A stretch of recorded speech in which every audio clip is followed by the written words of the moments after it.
Hello. प्राचीन भारतीय इतिहास की जो ग्रंथ है उस सीरीज में ये नेक्स्ट वीडियो है। इधर लेखक है, उधर इनकी रचनाएं हैं। बल्लाल सेन, सेन वंश के प्रसिद्ध शासक थे।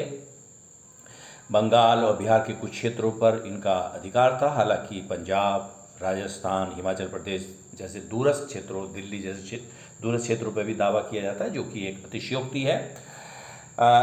जो है इनकी चार कृतियाँ जो है, अक्सर किताबों में तो दो ही आती, दान सागर, दूध सागर, लेकिन इनकी चार कृतियाँ बताई जाती हैं। आचार सागर, प्रतिष्ठा सागर, दान सागर और अद्भुत सागर जो है। इनकी उपाधि भी बल्लाल सेन की पूछी जाती है, निशंक शंकर। निशंक शंकर इनकी उपाधि थी। हालांकि महाराजा धीराज के टाइटल भी इन्होंने अडॉप्ट किया था।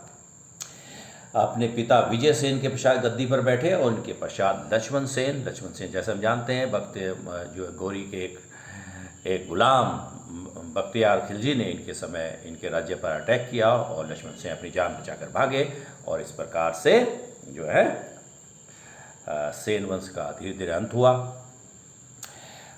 इन्होंने इनका जो विवाह हुआ था बल्लाल सेन का, वेस्टर्न चालुक्य जो प्रिंसेस थी, राजकुमारी, वेस्टर्न चालुक्य माने चालुक्य कल्याणी के चालुक्य की राजकुमारी रमा देवी से हुआ था। यानी कि अपने समय के एक प्रकार कह सकते हैं फेमस प्रसिद्ध थे राजा थे।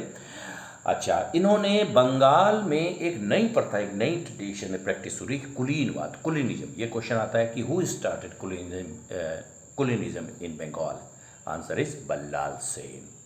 अद्भुत सागर में एक रेफरेंस आया है जिसके अनुसार ये पता चलता है अपने जीवन के अंतिम वर्षों में ये अपनी पत्नी के साथ जो है प्रयाग संगम पर चले आए थे और अपने पुत्र को गद्दी सौंप दी थी, यानी कि लक्ष्मण सेन गद्दी पर बैठे और लक्ष्मण सेन ने ही इनकी अधूरी कृति अद्भुत सागर को पूर्ण किया था। ये इनके विषय में है और ये 12वीं शताब्दी के शासक थे। गंग देवी ये हैं बेसिकली, अगर हम थोड़ा विजयनगर एम्पायर के विषय में जानना चाहें तो उसके बारे में ये है कि 14वीं शताब्दी में, यानी कि 1336 ईस्वी में दक्षिण भारत में विजयनगर साम्राज्य की स्थापना हुई और हरिहर संगम वंश पहले आया। कई 4 वंश हुए बेसिकली उसमें, तो संगम वंश पहला वंश था। उसकी जो है स्थापना की थी हरिहर और हुक्का, 2 भाइयों ने, और हरिहर गद्दी पर बैठा, लगभग 20 साल तक उसने शासन किया। उसके पश्चात बुक्का फर्स्ट जो है शासक बना और बुक्का फर्स्ट के समय उसके पुत्र कुमार कंपन ने मदुरा की विजय की। मदुरा की सल्तनत जो है, वहाँ पे मुस्लिम शासन था, उस पर विजय प्राप्त की कुमार कंपन की वाइफ थी गंग देवी, जो संस्कृत में इन्होंने अपने पति की जो है मदुरा विजय पर एक संस्कृत में एक कविता लिखी, मदुरा विजयम, यानी कि बुक्का फर्स्ट इनके फादर इन लॉ थे। विजयनगर एम्पायर से संबंधित है संस्कृत की ये, जिसमें मदुरा विजय मतलब द कॉन्क्वेस्ट ऑफ मदुरा। अच्छा, ये एक बारे में संक्षिप्त जानकारी थी इनके। 14वीं शताब्दी में विजयनगर साम्राज्य की स्थापना हुई। विजयनगर साम्राज्य एक बड़ा टॉपिक है, कभी मौका आएगा तो उस पर एक अलग से वीडियो बनाएंगे।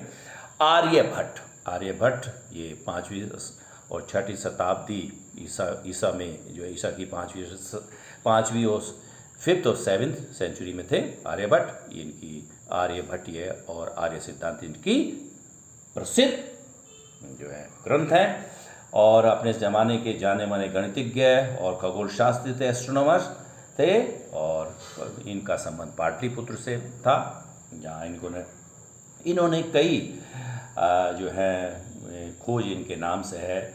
और जैसे त्रिभुज का एरिया ऑफ ट्रायंगल का इन्होंने नियम खोजा, और ल्यूनर और सोलर इक्लिप्स जो है, सूर्य ग्रहण और जो चंद्र ग्रहण के क्या कारण हैं, इसके विषय में इन्होंने जानकारी दी आर्यभट्ट ने।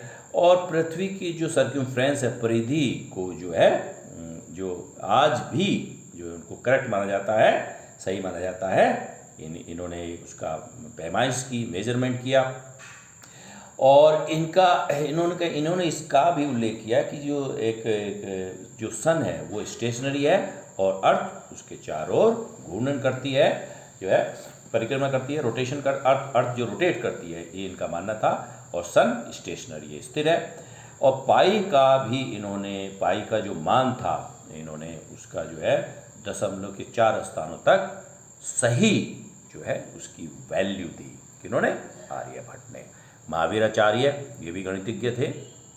गणित सार संग्रह इनकी ये 9वीं शताब्दी में थे, ये 5वीं और 6वीं शताब्दी में थे आर्यभट्ट, और गणित सार संग्रह इनकी पुस्तक थी 9वीं शताब्दी में थे।